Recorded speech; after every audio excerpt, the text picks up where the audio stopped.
Ito yung kanyang documents. Makikita mo dyan na dating rehistrado yan. Sir, pina-storage ko lang yung yung registro at saka yung plaka. Bakit mo pina-storage? Paano nag-upload po ako, nag-OFW ako. Kaya pala nakat yung registration, pina-storage niya. Ngayon, gusto na niyang ipa-restore yung registration, kompleto ng documents with Private Vehicle Inspection Center, Motor Vehicle Inspection. Kompleto. Ang gusto ni tatay, ma-restore yung registration. Tatay, nasan yung patunay dito na pina-storage mo? Ito po yung original. Kaya pala nakat yung registration, pina-storage kasi OFW. Very valid. Tatay, nasan yung sa inspection center? Ito, sir. Yan, yung sa PMBIC, So, kompleto siya. Kaya pala nakat yung registration, hindi siya expired. Voluntarily, dineclare niya na naka-storage, hindi ginagamit, no? Kaya nakat. Now, gusto ni tatay ipa-restore. Unfortunately, walang district office ng LTO na mag-entertain sa kanya. Kaya kami pumunta dito. Ito yung pinag-usapan namin ni Executive Director. Kunin ko po muna. Ipasok ko lang muna sa baba. Okay, please. Balikan ko kayo. Sige, hintay namin. Opo. Opo ka, tatay. Sir, kasi last na nakausap ko, tinanong ko siya dahil yung file ko daw baka hindi na makita. Tinanong ko kung ano ang ibang paraan para yan Marehistro. Binigyan niya po ako ng mga i-produce. I-introduce ko naman. Nandun po yung inspection at saka yung last certified true copy. Tapos hindi pa rin naayos. Brother Matt, kung ang bawat nakaposisyon sa gobyerno naiintindihan yung sinasabing public service, wala namang problema eh. Ito pa lang kay tatay na kotse, model 1972. Nung siya ay OFW, dineclare niya sa LTO, in-apply niyang storage. Ngayon, gusto ni tatay, i-restore. Ibalik yung rehistro. So, legally speaking, dapat marehistro. And pasado siya sa inspection. Ibig sabihin, roadworthy. Kumpleto lahat. No? So, si tatay, kaya pumunta sa ating opisina, marami ng distrito siyang pinuntahan, walang mag-entertain sa kanya. Kaya napilitan tayo, idulog natin dito sa central office. Opo ka, tatay, hintay natin. 7 District LTO Extension Office ang pinuntahan ko na. 7 distrito ng LTO pinuntahan ni tatay. Yung office natin, pawalo na pinuntahan. Alam mo, isang problema talaga. Kung ang mga nasa posisyon, may dedikasyon sa public service, hindi na kailangan si tatay makaabot sa opisina natin. No?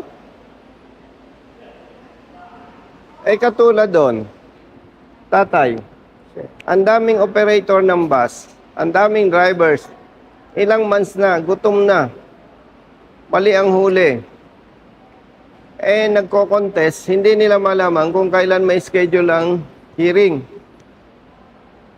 Nagkaroon ng schedule, sa madaling salita, inalalaya natin at naipakita natin sa LTO na may mali doon sa panghuli. Mag-iisang linggo na, hindi pa lumalabas ang resolution. Kahapon, na permanent resolution, sinabihan ko yung operator na dapat na-release na kanina umaga, 2:00 na, hindi pa nare-release. Ibig sabihin, kahit hindi ako mahilig mag-isip ng masama, gusto kong isipin na naghihintay ng lagay para ma-release. Walang dahilan eh. Anyway, alam nyo, lahat may hangganan eh. Yung masasama, may hangganan yan. Bakit sila, hindi lahat, nahihirapang gumawa ng tama, no? Kaya tatay, may advocacy kami. yung aming opisina 24 oras bukas para sa mga humihingi ng tulong. Kasi talagang pag walang tutulong sa inyo, duduguin ka eh. Kung si tatay naman ay corrupt, isang office lang tapos na yan. Kung si tatay ay corrupt at nagtanong, sir, magkano ba? Tapos na yan. Ay mabuti si tatay kahit nahihirapan sa sitwasyon, pati si nanay, hindi nakakaisip magsuhol. Kasi pagka nagsuhol ka nanay, tatay, corrupt ka din eh. So hintayin po natin, no? Brother, anong findings? Opo. Kung ito kasi, yung file niya kasi is nagpa-storage siya 2,000. Okay. Okay. Ngayon, nagpa-storage siya sa Malolos. Tapos yung mother file niya dito sa is okay. So ngayon, per checking, kailangan ng data tape on. Kailangan i-encode ulit lahat ng information nito para mapasok dun sa Sinong system gagawa? namin. Si is ang gagawa. Sino? Sa LTO is. Di ba ito yon? Hindi. Sa ano to, sa balik-balik to yung LTO na. Nandun kasi mother file niya. Ganito, no?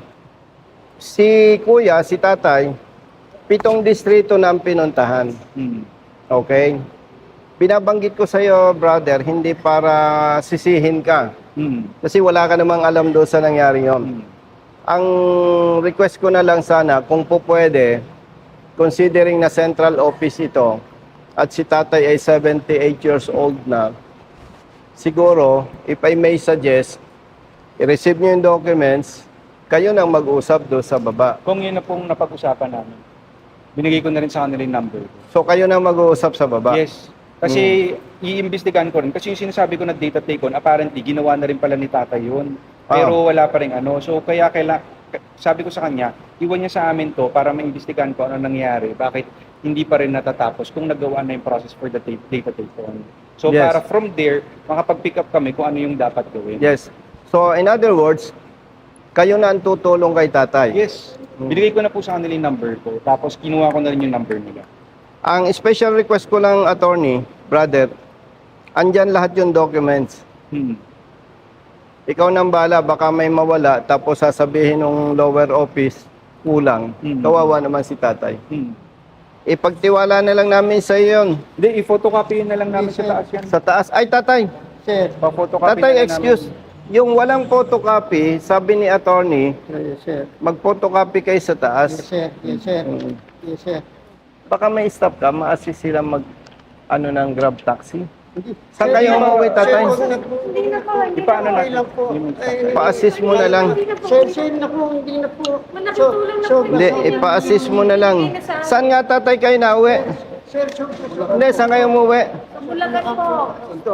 Brother, pa-assist mo na lang yung sukle. Bigay mo na lang. Kung sila na po umawak ng... Hawakan nyo.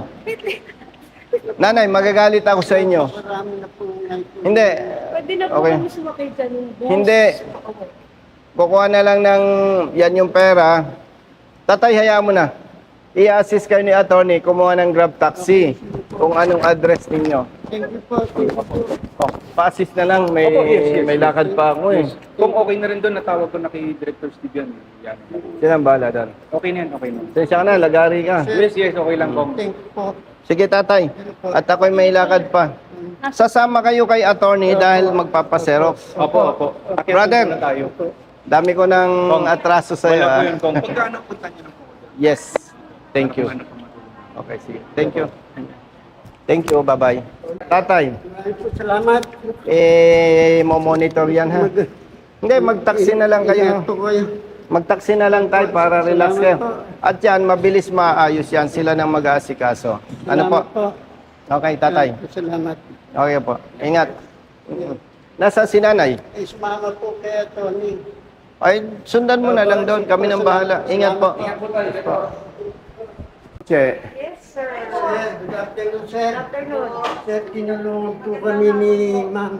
ano nang balita? Tapos na po. Magawan. Wow naman. Ito si Ma'am Che. Ayan ka na lang ayoko. Gusto ko ipakilala. Boss, wag. Sige. Magagalit mo ang gulang ko niyan. Ah, sige. Oo. Si Eddie. Wala. Nasa ano sila, may meeting boss. Tulong niya is 5 minutes matapos.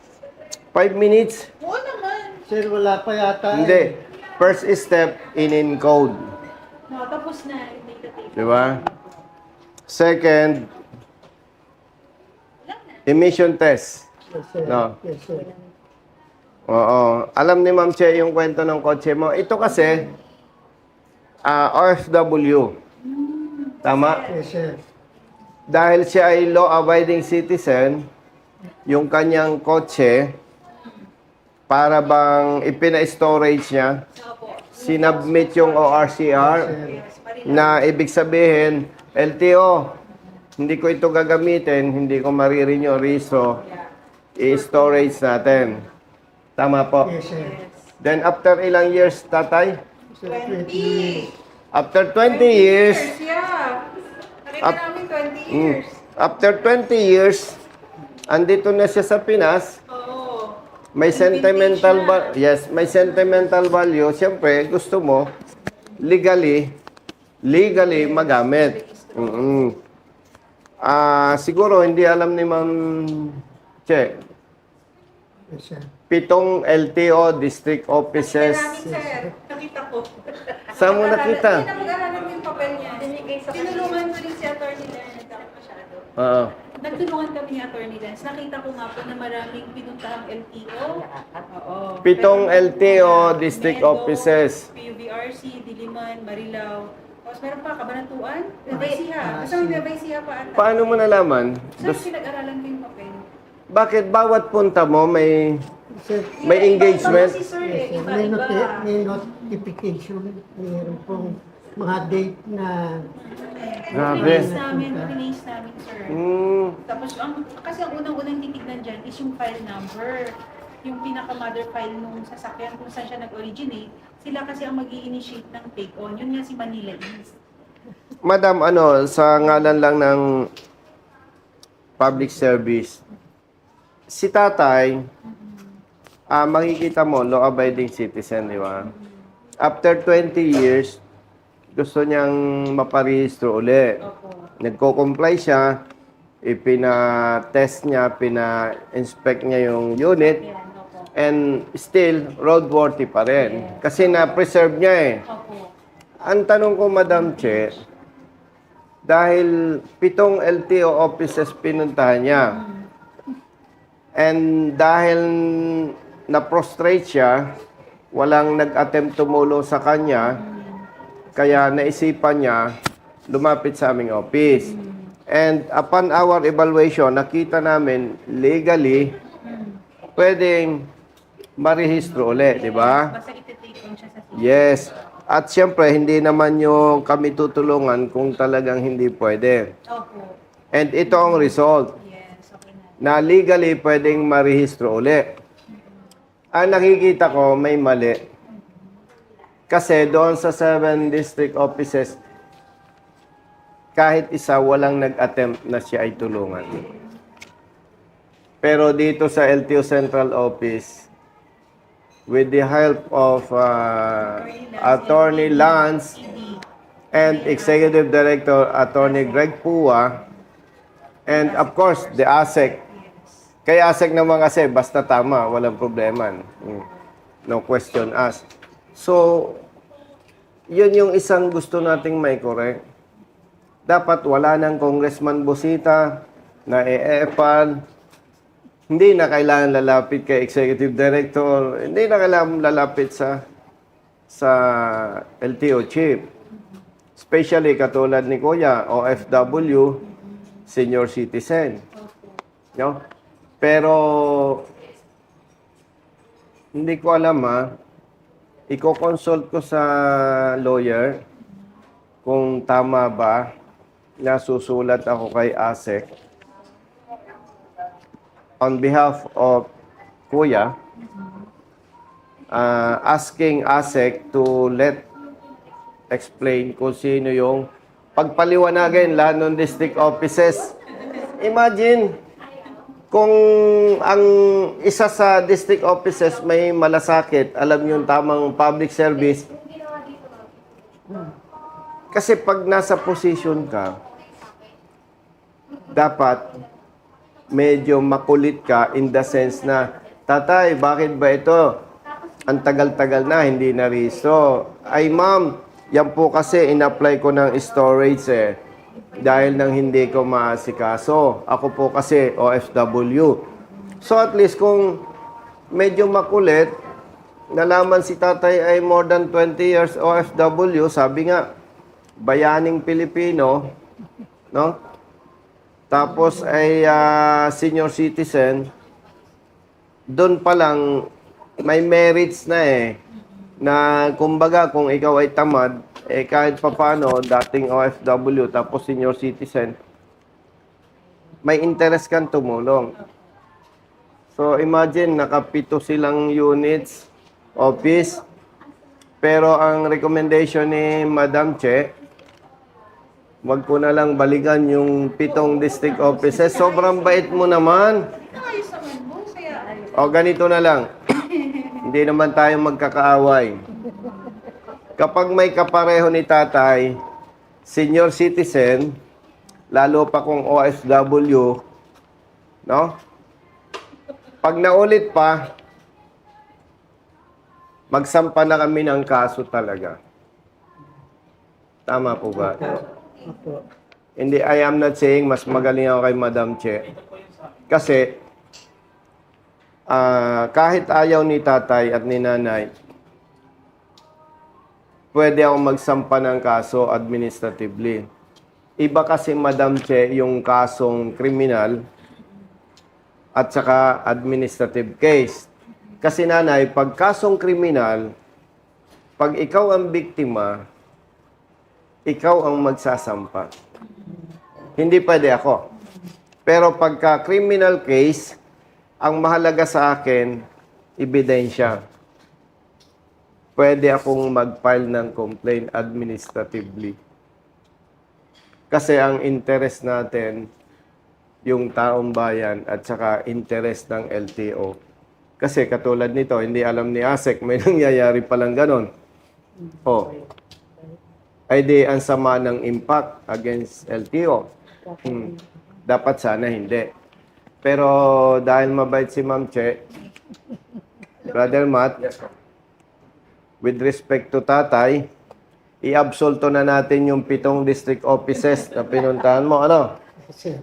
With the warning na kapag naulit yung ganitong insidente, hindi ka na pwedeng makiusap sa akin. Tama? Magsasampa na tayo ng kaso. Administratibo. No?